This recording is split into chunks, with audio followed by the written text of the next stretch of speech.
Are you curious about bodies, pleasure, and possibilities? And what about curious about what others are up to on the planet when it comes to pleasure, sex, and play? Have you considered what pleasure can do for your life, your body, and your bank account? Do you know something magical, delightful, and out of this world orgasmic is not only possible for you, but totally available to you? If you're ready to be the magical, sexual, sexy beast you know you can be, and you just need the tools to get there, you're in the right place. Now, here's the host of The Pleasure Zone, sensual movement artist, relationship and sex alchemist, Milica Jelenic. Well, that was cute. If you guys were watching on video, you will see my guest today, Shafik's super cute faces of confusion before the show started. So go to video and watch that. That was super cute. So, oh, guess what? I have a guest today. That's right. So if you were listening last week, you would have heard me say, hey, I have a guest next week. Stay tuned for that. We are going to be having a little conversation with actually another podcast creator in the world. And his name is Shafik Kamani. And we're actually going to be talking about a few things. I actually created this title for him without his consent. What? Yeah, I did. It was awkward. And I was like, I didn't ask for consent. However, this is the title, Sexual Identity in a South Asian Culture. Now, I chose that for a reason. I didn't want to give away everything for free. So we're going to be talking about why did I pick that and what's going on there. And before I actually get into this conversation, I'd like to tell you a little bit about my guest. So Shafik is a self-proclaimed creative madman, definitely. Shafik successfully straddles the world of his imagination with the world we're living in. He's devoted to telling stories, and personal philosophy is to create art with purpose. Whether creating art, dance, theater, drag, fashion, or branding a company, Shafik's work is expressive and it exhibits his passion for community and culture.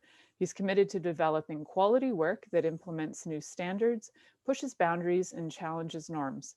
His artwork is expressive and exhibits the brute force of his passion. You can see that he is 100% committed to produce quality work that pushes boundaries, which I love pushing boundaries. This show is all about that. And Shafik continues to develop creative products too. Well, I just said products, so maybe you got products coming. Projects in Toronto and Winnipeg, currently focusing on printmaking art series called Circle, and video podcast 42 Souls. One Journey, a raw and unedited look into our lives as humans, which, by the way, you will see in the future. I was a guest on his show, so that's fun. And so today we're talking about what? I don't know. I created that title and I was like, this is such an awkward title, but I think it's appropriate yet awkward at the same time. So sexual identity in a South Asian culture. Why would I say that, Shafik? Why would I say that about you? What was I thinking? I mean, I don't know, but I mean, awkward is fun, so it's a good spot to be in. You know, we had yeah. Um, so sexual identity in South Asian culture. I guess you wanted to come across that I'm a gay South Asian person, and we're going to talk about what that is all about. Yeah.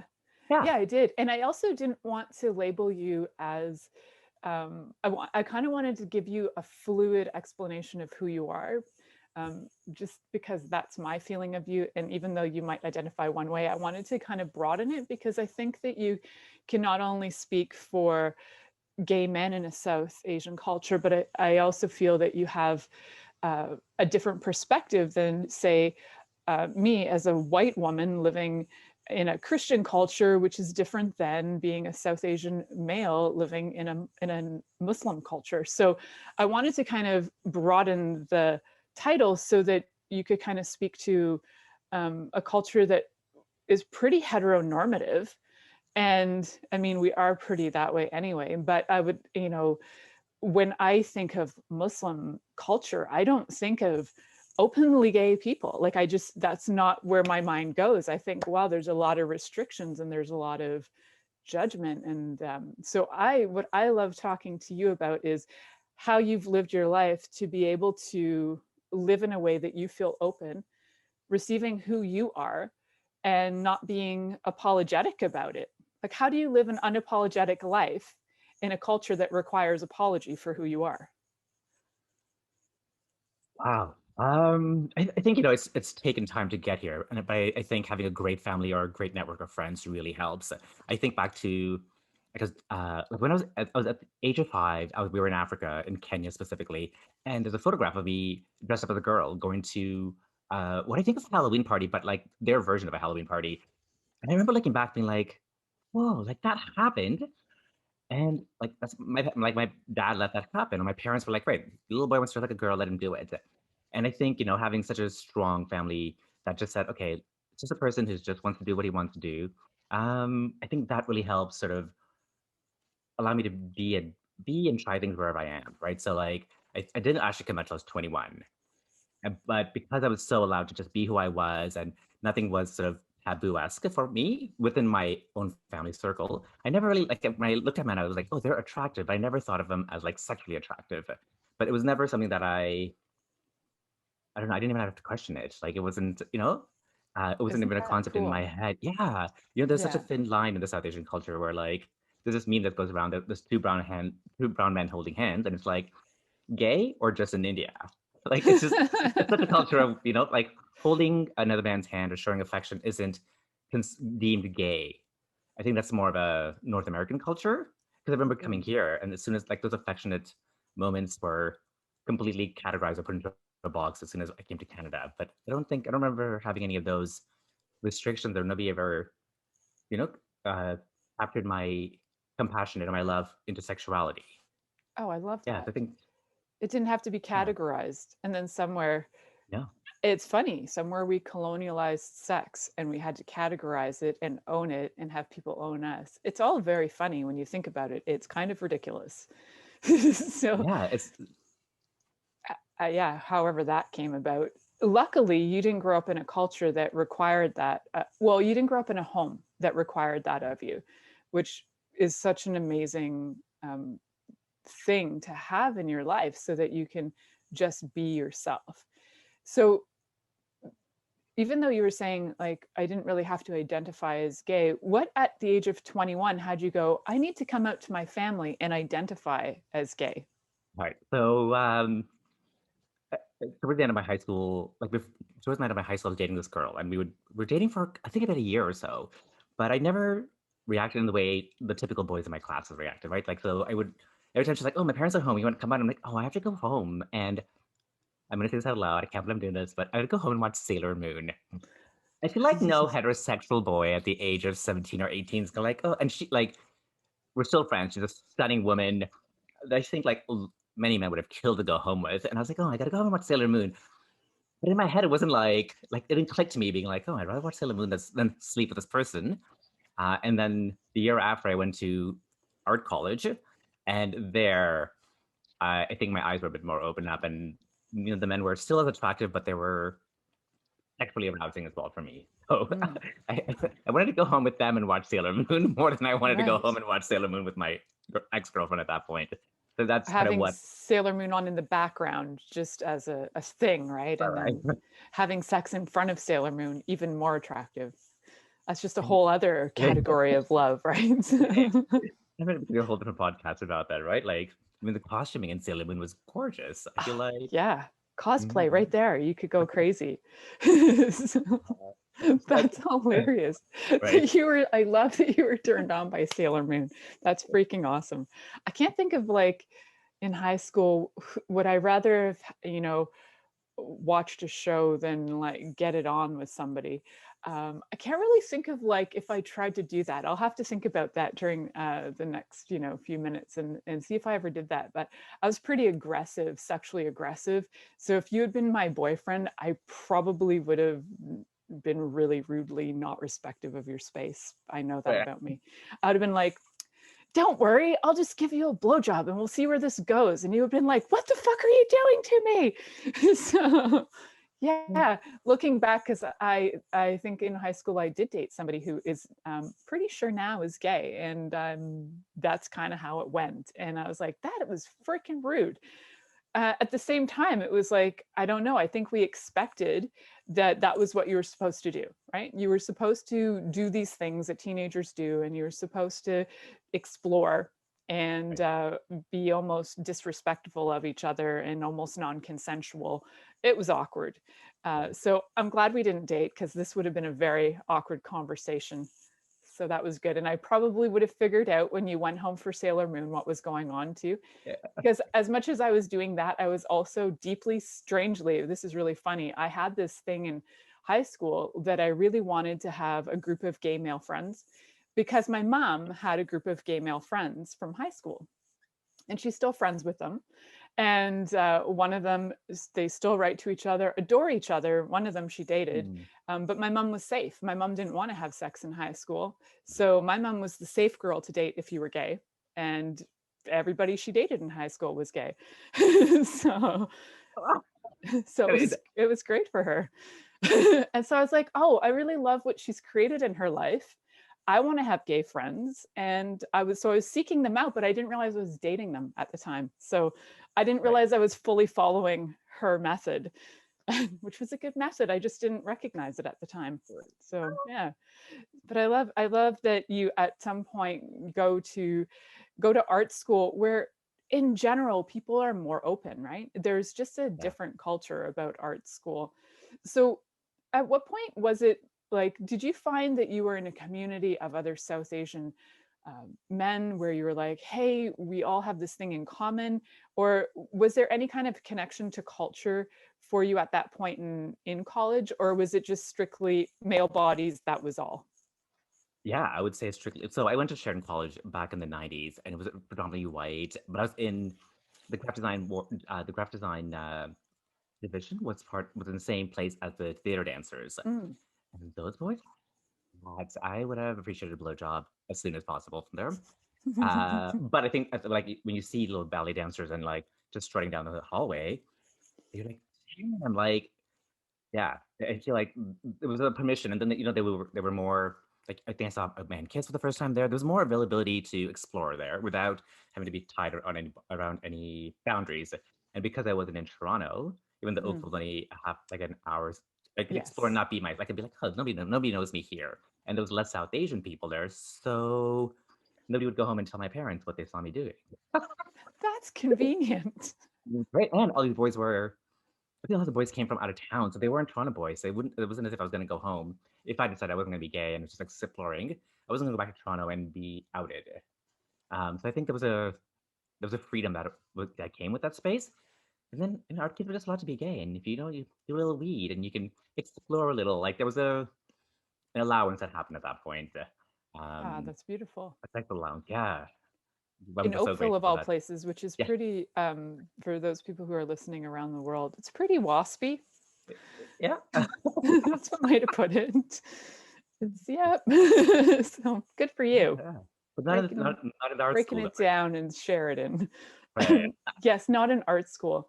Yeah. No, that's true. I actually took 2 weeks off in my life after university around 1997, and I went to Sheridan for 2 weeks to do glass blowing, Oh, which is like, there's a community that just gets it on with everybody and anybody. They're kind of a wild yeah. bunch, and that was in the Sheridan campus in Oakville. So if anybody's looking for good times, go to Sheridan College. This is where it's at. Yeah. So, apparently this is where it's at.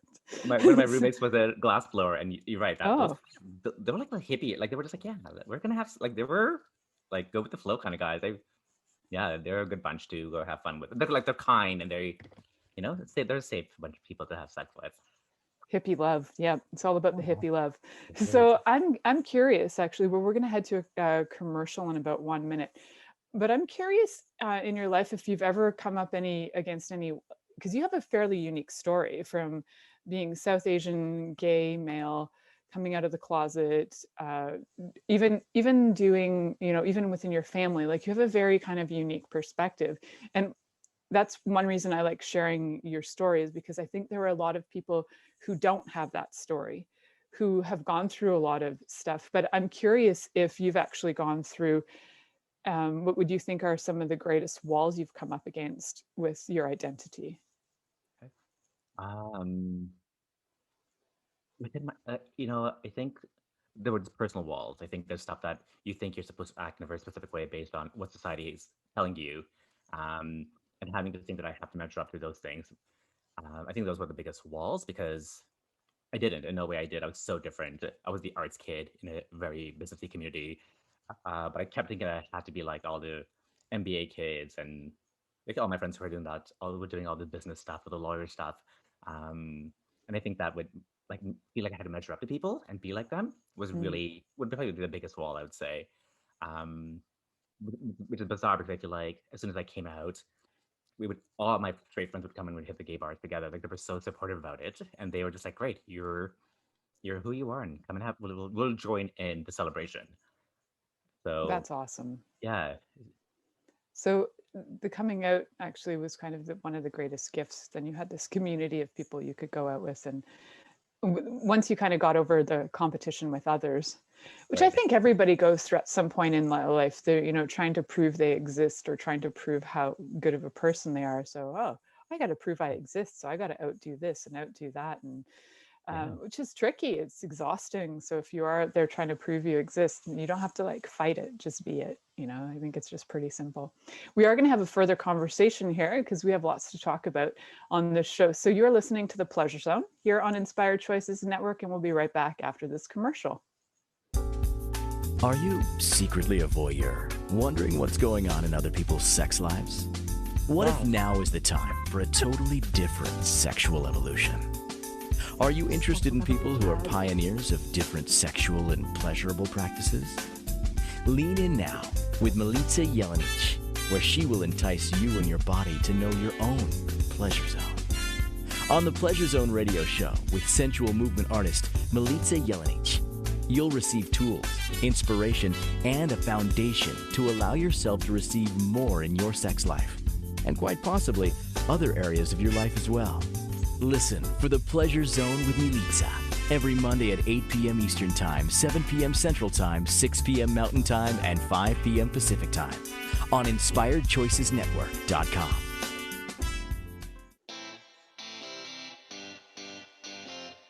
Are you a subject matter expert? Are you here to share your expertise with an audience waiting to hear from you in only the way you can deliver? Are you ready to have your voice amplified across the airwaves? Inspired Choices Network has a global radio platform streaming to millions of people across the world. Professionally produced and supported by an accomplished team every step of the way, you can broadcast from anywhere in the world, knowing your voice matters, and we ensure it is delivered with ease and efficiency. Eager to hear your message, the world awaits. Contact us today to become an Inspired Choices Network radio host. Email becomeahost@inspiredchoicesnetwork.com. This is The Pleasure Zone with sensual movement artist Milica Jelenic. To participate in the program today, join our live studio audience in our chat room at InspiredChoicesNetwork.com. You can also make the choice to ask or comment by email, info@MilicaJelenic.com. Now, back to the program. Welcome back, my sweet, sweet pleasure. Isn't it fun? Sorry, Thank you. No, go ahead. The beat is fun. I tend to like groove to it. So those of you who are listening, go watch some videos. Guess what? We are actually live and we are podcast and we are on video on over 250 locations. What? Yeah, pretty crazy, pretty insane. So go watch us on video if you want to see the commercial breaks where Shafik and I are having a dance off, which we may have in the next one as well. We kept it a little low key this time. And I was actually thinking about like how many crazy dance offs I could have going on in the background when I have guests on. In a couple of weeks, I have this phenomenal woman coming on. Her name's Patty Alfonso, and she does like conscious pole dancing. And the coolest thing was I just saw her on a Netflix documentary and I was like, what? You're on a Netflix documentary. She'd been on my show about 5 years ago. So she's coming back on in March to talk about that, which I'm very excited about. And that is actually a thing that they call people sensual movement artists. And I heard that, I was like, but that's my title. I don't think I have the same qualification. And I went into a little head spin on that because I was like, I'm actually not a pole dancer and it's different. But I had a moment of self-judgment yesterday and I was like, get over it. they can have the same title and mean something different. Lots of people have the word doctor on their name. It doesn't mean they're doing surgery. So I was feeling a little bit better after that.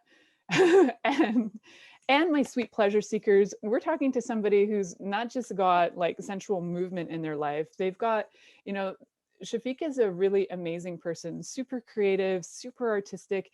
And one of the fun things about Shafik is he also does drag. And I love drag. Like, I always thought that I would be probably better received as a woman in drag because I'm quite tall. I'm like 5'11", and I think I've had moments in my life where I've dressed up and I swear people have like, man or woman, I can't tell.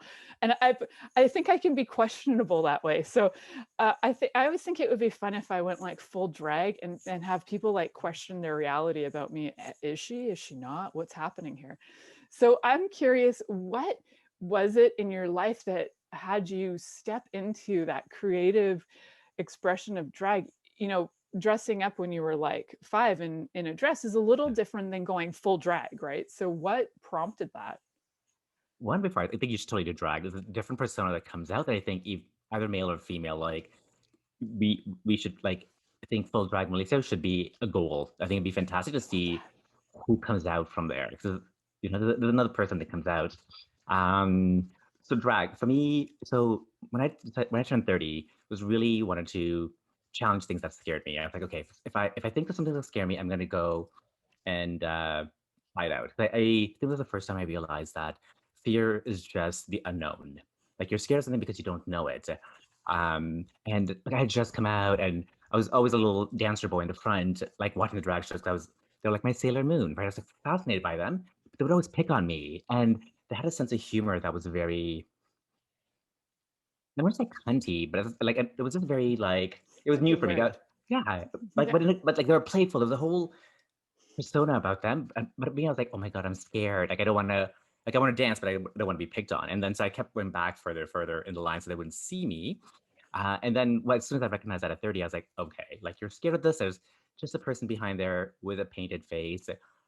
Maybe it's time for you to explore it. So I remember trying it for the first time and fell in love with it because it sort of combined all the things I was already doing. So I love portraiture painting, and so you have to reconstruct your face with paint or makeup in this case.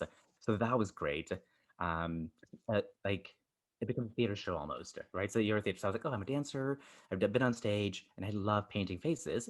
Let me explore this whole thing.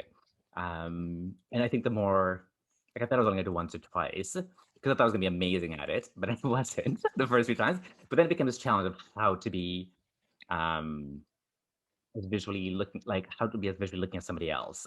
You know, like I think I thought it'd be as easy as just like, I actually did think it'd be easy as putting mascara and lipstick and be like, okay, I'm pretty, I'm a girl, I'm ready to go. But it's not the case. There's so much that goes into it's an art form, and there's so much that goes into it. You know, I think like when I see curvaceous women and who are like, oh my God, I want to be skinny, I'm like, no, like, drag queens wear lost pads, we cinch ourselves to look like you. Like, it's such a beautiful shape.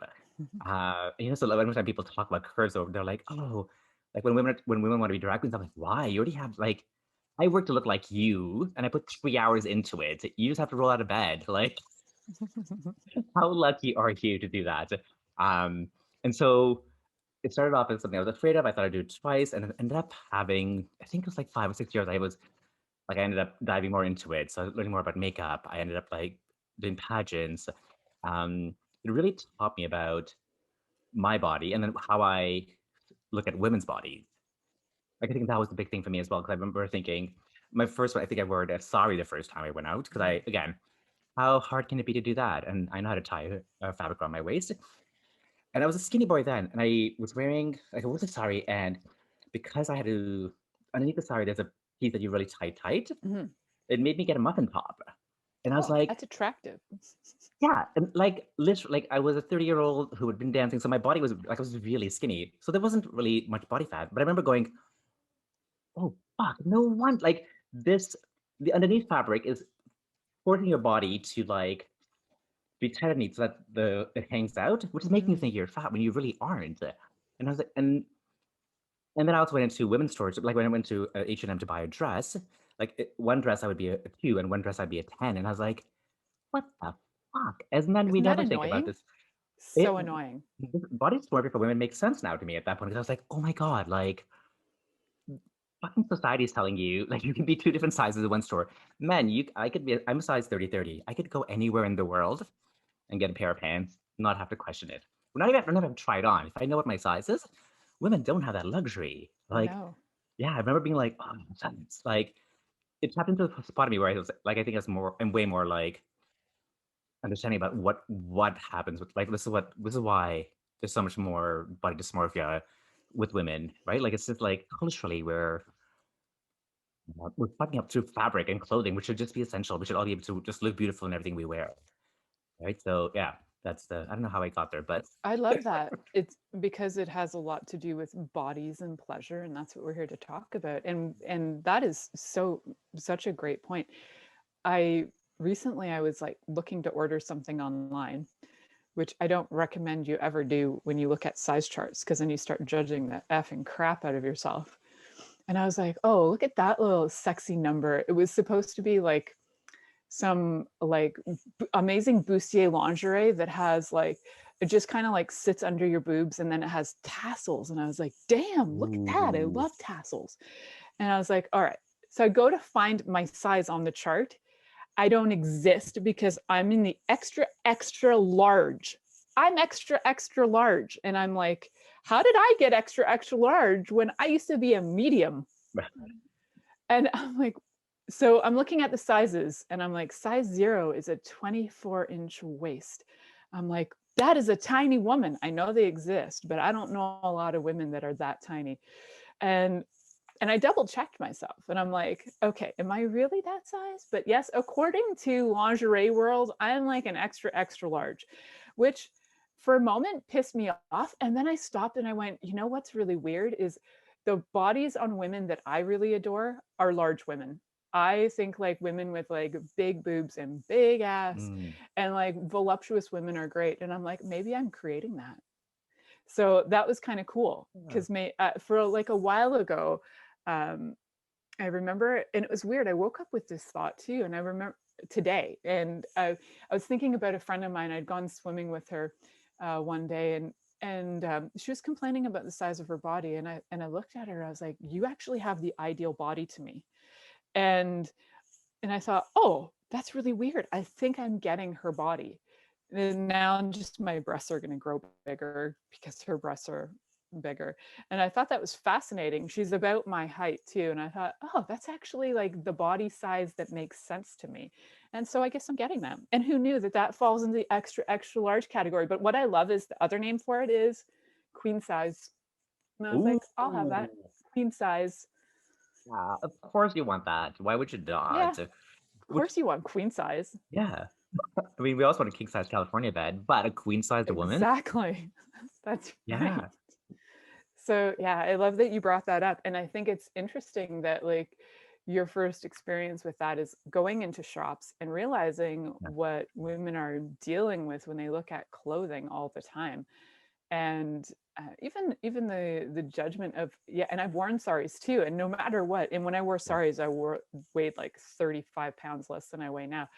And even then it was always that little muffin, and you're like, how do you not have this? Like you always, and plus all the folds of material at the front Yeah. always give you the extra poof. Yeah. So yeah, that was very something. But then I was figuring that there must be something that has been inherent in the culture in India that finds that attractive, because a woman's body then would look pregnant. I would think that was attractive. It would maybe create a sense of abundance or wealth. I was trying to figure out what the ideal behind that was, but I figure it has something to do with, this is my analysis of it, it has something to do with birthing and having children, making you look like you're more able to. No, I You've think you're got the correct bigger about that. hips or, yeah. Yeah, you are. I know in figure drawing class, one of the things that we talked about was like when you draw a man, you always want to draw him with a V shape. So when a man has a bigger chest, it allows for comfortness. So in relationship, you want men visually find women with hips more attractive because instinctively that's where the birthing is happened. So I remember reading that somewhere that they were just saying that the bigger the shape, the more like I said, a subconscious attractive pattern that happens from a man to a woman, and same if a man's got a more broader shoulder, that's what you want, because you want to be more comfortable. So it's pretty interesting that yeah, I wonder if that did come through somewhere. Yeah. Yeah, and that they've known that forever because saris haven't changed in like 5,000 years, I don't think. So Yeah. no. I mean, it's the country that created Kama Sutra, so they Right. So must they're know kind of onto something. something. Yeah, they know what they're doing. So- and actually, it is a country too where there is a subculture of drag that happens. Transvestitism is actually really there's like a whole subculture that is highly revered, which is really cool to me. If you guys have never heard of that, you can research that. I think I mentioned it in a few shows that I've done. It's really cool in that the people who have who they're actually kind of chosen for this role, right? And then they're living their lives. It's they're usually born male, and then they're living their lives as women. They're used in different rituals as something that's highly revered, which is incredibly amazing to me. Then, of course, you get, British colonialism comes in and kind of wrecks all of that beauty, probably makes it really wrong, right? Just like Indian men holding hands was natural for like ever. And then that became something that we have to question, which is true for also in most countries in Africa. I recently was investigating that it was actually completely normal to have variations of relationships in different countries, like even say like all across Africa. There, you could be homosexual. They didn't identify it. It was men living with men, women living with women. People loved each other. There was no name for it. There was no judgment for it.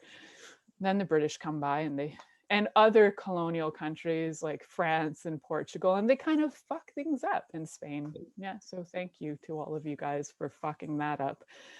But I think there's such beauty when you look at the history that there is actually no judgment on that.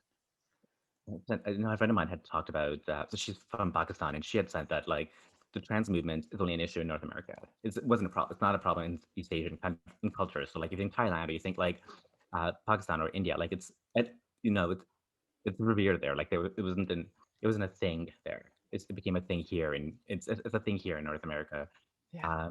But like I'm now in Winnipeg, which is like Treaty 1 territory, and I talked to a friend of mine who said the same thing about the Aboriginal people, the Native Americans here. Oh, I don't know what Yes. whatever the right term, Aboriginal, Indigenous, I think we're Indigenous. saying now. Thank you. Yeah. The Indigenous people here, right? That wasn't a thing that even they feel. That was a thing that they had to conform to until they got colonized. Yeah, and yeah. yeah. They're actually revered in Indigenous cultures, that you're considered dual spirited. So a lot of times I worked with a fellow years ago at a holistic metaphysical bookstore in Toronto, and he did psychic readings in his community. So he was part of Six Nations out of Brantford, and in his community, because he was gay, he was automatically considered to be psychic and knowing about the future. It was like a given. It's like, you're born that way, so this is what you know. How awesome is that? You you have a natural born gift, whether you know it or not. Yeah, then I would love to tap into it a lot earlier. It would make life a lot, Yeah. That's I would have my superpower already. That's amazing. Right. Yeah. And they actually can identify fairly young, right? They'll acknowledge that fairly young, and then they get trained into being into like, they harness those capacities, which is, isn't it a beautiful thing? We need more of that, harnessing our capacities. We're going to head to a commercial though. I'm like behind on commercials right now, so sorry about that, people. You're listening to The Pleasure Zone here on Inspired Choices Network, and we'll be right back after this commercial. Are you secretly a voyeur, wondering what's going on in other people's sex lives? What if now is the time for a totally different sexual evolution? Are you interested in people who are pioneers of different sexual and pleasurable practices? I am. Lean in now with Milica Jelenic, where she will entice you and your body to know your own pleasure zone. On the Pleasure Zone radio show with sensual movement artist Milica Jelenic, you'll receive tools, inspiration, and a foundation to allow yourself to receive more in your sex life and quite possibly other areas of your life as well. Listen for The Pleasure Zone with Milica every Monday at 8 p.m. Eastern Time, 7 p.m. Central Time, 6 p.m. Mountain Time, and 5 p.m. Pacific Time on InspiredChoicesNetwork.com.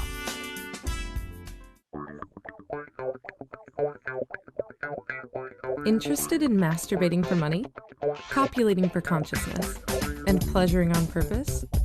21 Days of Sexual Magicism with sensual movement artist Milica Jelenic is an exploration of tools, processes, and actions that you can use to create more for your life, your body, your money inflows, and so much more.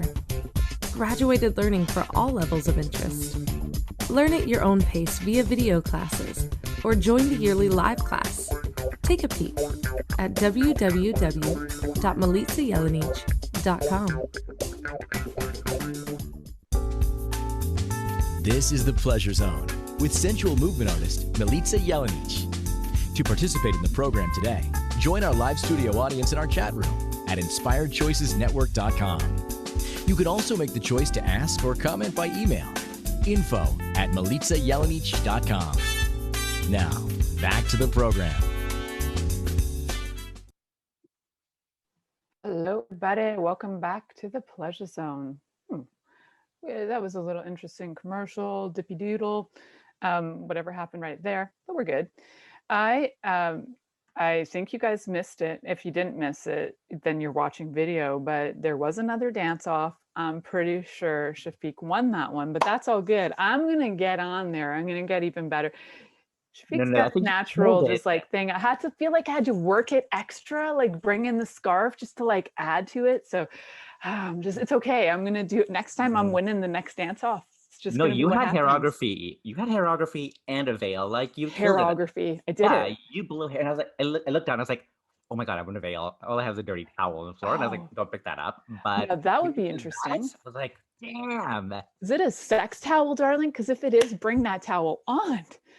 That's what we need more of. It's not a sex towel. Damn it.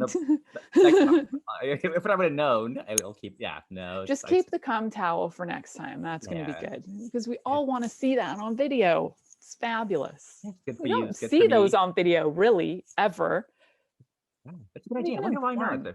You don't see them in cleanup. Yes, why not? I'm sure there's like people out there who have like a fascination for the towel and maybe would buy towels. Secondary business coming up soon. You get to buy the towel that I wiped off with. Well, in circles I've traveled around in, like when some stained underwear sells for high. Yes. So I would imagine the towels would be, they're different environments. You're not, you're reusing it. I feel like there's lots of pros with it. I think if so. you get to sell it, And it's neutral, right? So like anybody could have a towel. Yeah. Ooh. I think sex we brainstormed a new idea. Yeah. I know. Secondary business. We just started here on the show today, people. Yeah, copyright that shit quick. Yeah. I got friends who want to be part of this business. All my friends who want to have like affiliate links to this business, just let us know. We are on it. Yeah, we can design a monogram or something on the towel so you know it's specifically for you. Like that's right. Yeah, request one. We'll monogram it for you before we send it out and send it to you. Yeah, I think it's beautiful. I don't think anybody's been on that yet, so that's a pretty unique one. I do know about the underwear. Several years ago, I had a friend who sent me a link suggesting that I should sell mine on there, which was really sweet. And I thought, wow, I love that my friends think I could sell my underwear for like $2,000. That's awesome. So you never know. I have not put my underwear up for sale yet, but I appreciate. I know. I don't know what I was thinking. Maybe I should just put the underwear up for sale. I didn't actually. I wasn't offered the $2,000, but when I looked on the site, some of them were selling for like $2,000, and these are like. They've been worn for 3 months underwear. And I had to get around that thought. And I was like, I could maybe do 2 days underwear, but 3 months underwear? Damn, that's kind of beyond funk for me. So I get that some people are digging that. I just don't know how my family would feel about how I would smell. It could be awkward. So I love that you're committed to it. That you're like, I'm gonna do it. I'm not gonna lie about it. I'm actually gonna. Like, you'd have to for 3 months. Like you're so committed to like, I not am. having not being fake about it. I mean, give it a try. Even if you're there, even say you get 5 days, see what that would sell for. Yeah, maybe 5. I could maybe max it out at 5. Whenever these like great business ideas come to mind, I like to share them with my husband, he always has like a very practical perspective on this stuff. He's like, okay, so like, but what underwear do you want to sell? Like, you don't want to sell the cotton ones. Like he'll like go like full on supportive and like figure out like where are we going to make the most money out of this, which is really sweet. Have to bring the underwear back up to him because that was a number of years ago. But I recently brought up the idea of doing an OnlyFans account with him. And he was like, all right, you can do that. But I think what you want to do, and then he gets practical. He's like, I think what you want to do is not put your face in it. I think you just want some crotch shots. I'm like, are you going to videography me? And he's like, I can work with you on that. Sure. I'm like, you're the best husband any girl's ever had. Damn it. Like your sex research team. It sounds amazing. You'd be like, honey, just go figure out what sells the most, and then Yeah, how do we replicate it? Yeah, if he's into that, exactly. sounds fun. And he'd be right into doing that research. I'll go watch a bunch of porn and let you know what I like the best. Yeah. Best wife ever, best husband ever, right? Yeah. It's And way there's subscriptions that just business write-off. So hello. exactly. That was just a total tangent because we just created Right. the business with dirty towels, which was fun, and I like that. So I want to actually talk more about you, and just like your life in general. Just I'm curious, like some of these projects you're doing. Can you tell me more about your podcast? Yeah, so the podcast is called 42. And I've always felt that we're very similar as humans. We visually look differently, but I feel like every time I've come across people, at the end of the day, we're just the same person. Like we journey this world very similarly. So the idea of this podcast is two souls, one journey. So that no matter what, two souls, one journey. So no matter who we are physically, just in this human body, our souls are journeying the same way. We all sort of go to similar hardships. We all go through similar joys. Um, I think the more time you take to talk to somebody, the more you find out about them. You figure out that we actually have more in common than we are different, which is so much more exciting because I think with the world evolving into non-binary and the world is coming to a place where people don't want to feel like they're different or they don't want to be categorized into boxes. So it's giving me an opportunity to sort of call up with my friends and talk to them about these kind of things. And like, I think I've had a million questions to ask people, but this is a great way to sort of, I've been friends with somebody for 20 years, and I haven't thought of some of these questions and find out things about them. So yeah, it's really just when I moved to Winnipeg, I was like, oh, I really want to connect with my friends and family. And I thought of this idea a year ago, and I wasn't able to execute it. And now it's giving me an excuse to not connect with people in Toronto or anywhere in the world, and catch up with them, but actually have good, fun, meaningful conversations or remembering moments like our first part together or things that I forget. And they're like, oh my God, do you remember this? And I was like, oh my God, you were that person. Again, reminding us that, again, our souls were, like I mentioned, because my soul connected to you. I mean, I feel like that's happened with that, where your name was in my inbox for like 7 years at least. And then one night I got Eon for sure. yeah, it was I think it was 2013 or something. I remember seeing the date. I remember getting up in the middle of the night because something had happened to me. And the thing was, you need to email Milica. That's the first thing. That message came to me, and I was like, okay. And here we are. But yeah, Here we are. I know, it's funny, right? Yeah. It's fun to see how, and then I got to meet your sister who was also on the show too. So remember to go check that out as well. It's fun just to see how the world unravels when it needs to unravel. And I always find connections are fascinating.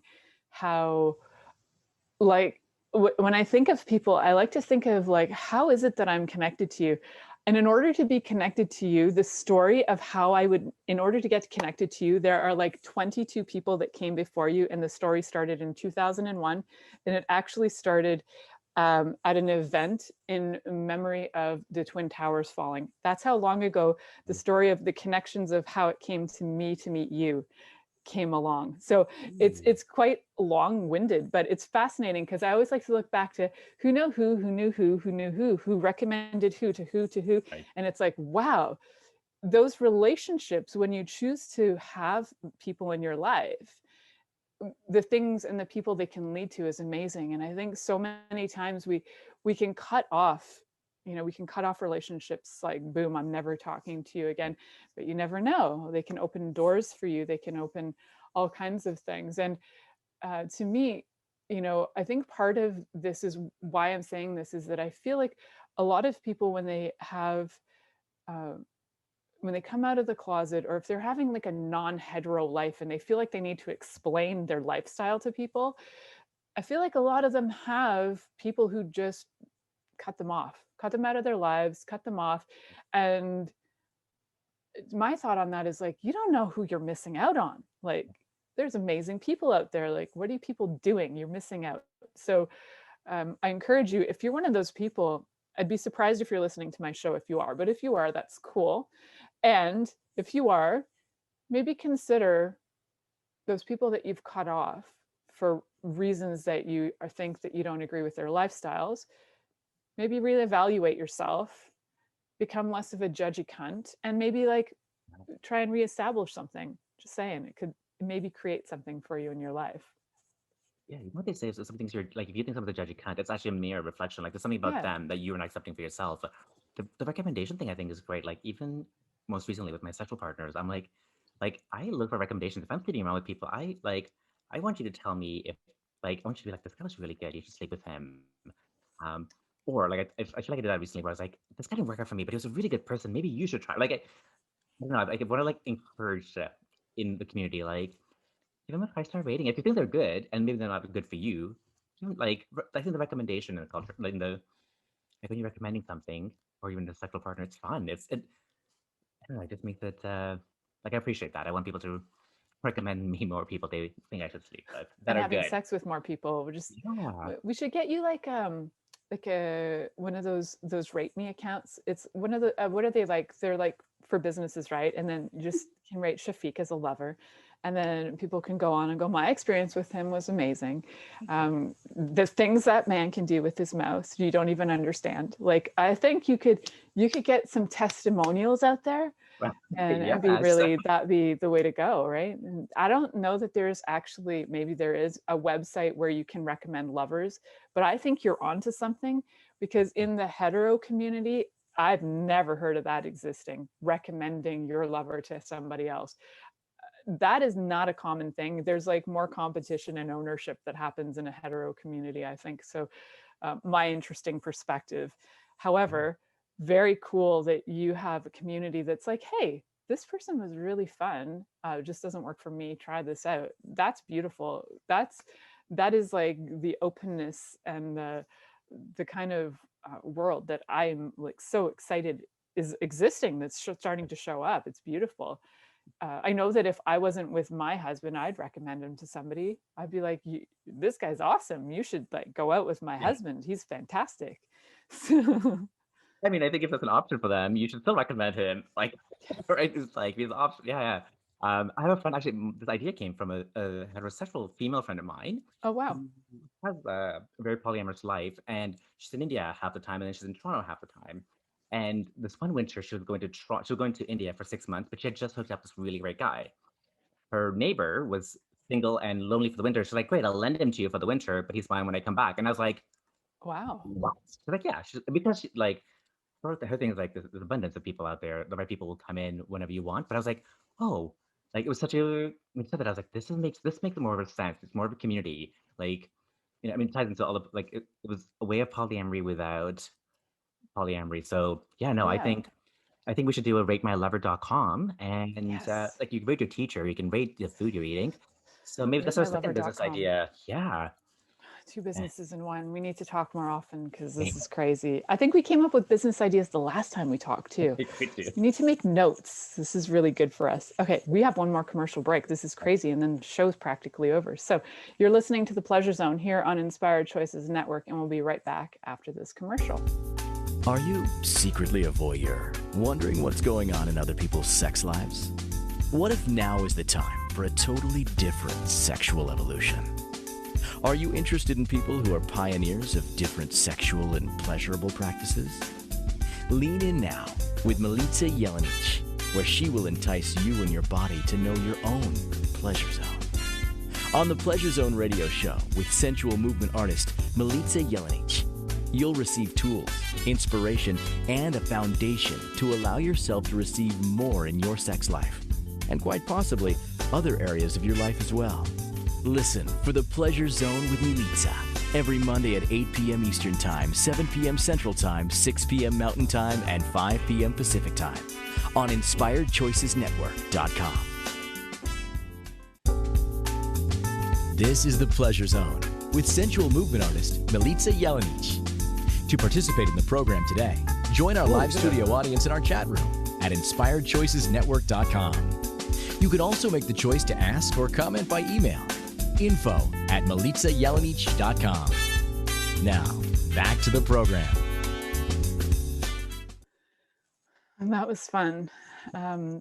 It helps that Shafik is an excellent actor. And for those of you who watched the last commercial, because these commercials are filled with entertainment, you would have seen some excellent styles for, air blowjobs. It's like air guitar, but air blowjobs. I mean, if you can have the shopping cart as a dance move, why can't you have the blowjob as a dance move? I like it. I think, it should be, right? Yeah. And like the masturbation also. Like the jerk off. I think the jerk off already is. Jerk off moves and then the... Yeah. I think they're great, and nobody does them. They need to be incorporated way more often. Yeah. None of you can steal our business ideas because we're on it. Just letting you know. They should all log in all the time, because this is what happens in the break. They should dance with us and help create dance movements. And let's see. Beautiful. Like, it should be a contest. Like, everybody who attends. They could actually be a guest on the show if they're excellent dancers. Dare you? Yeah. So that could be a lot of fun. That move, like the come off or something. I don't know. Right. The wiping it off, and you're like, whoa, it's dripping. Oh, it's dripping. Oh, I like how it's dripping. Oh, it's everywhere. Oh, I'm covered. Okay, now I'm going far. I'm going overboard. Oh, I'm having a bukkake festival. What's happening? This is amazing. Too good. You want that dance off? It's yours. That one's yours. That's my dance off. Good. Yeah. Bukkake festival dance off. I'm in. All right. Sometimes my brain, and now for those of you who are watching, you notice I get excited by these things, so my cheeks are turning a little bit red just thinking about that. It's pretty fun. And if you're like, she's embarrassed, I'm not embarrassed, I'm turned on, and that's cool. Yeah. So right, why don't we turned on more often when we're on videos? I think we should be. Just it would make for much more entertaining watching and viewing. So we've only got 2.5 minutes left, and I would like to give you at least 1.5 minutes of that to share a message with the listeners and viewers about, especially, if they are young South Asians struggling, is there anything that you would like to share with them? Or, I'm going to give you the job of coaching. So would you like to coach these people? What? Okay. That's tough. I mean, what I would say, that life is ever changing, right? Like, I think what you are, person where you are, because, when you're younger and you're coming out, you're not a lot, like, your parents have your responsibility, or someone else taking care of things for you. But, like, hang in there, I think, is the best thing to say. Like, I think if you're a younger person who isn't out and still struggling, like, it's like I don't know what kind of pain that is, but like, I think, if you hang in there long enough, it'll be okay. We just have to hang in there. I think, I don't have any magic words of wisdom. I think the older I get, I'm just like, life gives you everything you want. It shows up in time. It shows up in age. As young kids, we don't have that kind of, that patience. I know I didn't. I could want it right away. I mean, I still want things right away. I just know how to get them better. But back as a kid, I didn't know those things, right? So that knowledge came to me as I got older. And I hang in there. So that I think that, life will be okay. Just hang in there. Yeah. That's beautiful. And life is generally okay. And if life isn't feeling so great, you can absolutely connect with me through my website or through social media. You can connect, and I will give you 15 minutes of my time to, do some flash amazing coaching with you to just kind of assist you through that if you like. So remember to connect and stay tuned in and turned on, because next week we're always going to have a good show. Thank you for listening to The Pleasure Zone with sensual movement artist Milica Jelenic. The Pleasure Zone returns next Monday at 8 p.m. Eastern, 7 p.m. Central, 6 p.m. Mountain and 5 p.m. Pacific on InspiredChoicesNetwork.com. We hope you'll join us. Until then, have the best week of your life by choosing to be turned on and tuned in to your body. Yeah.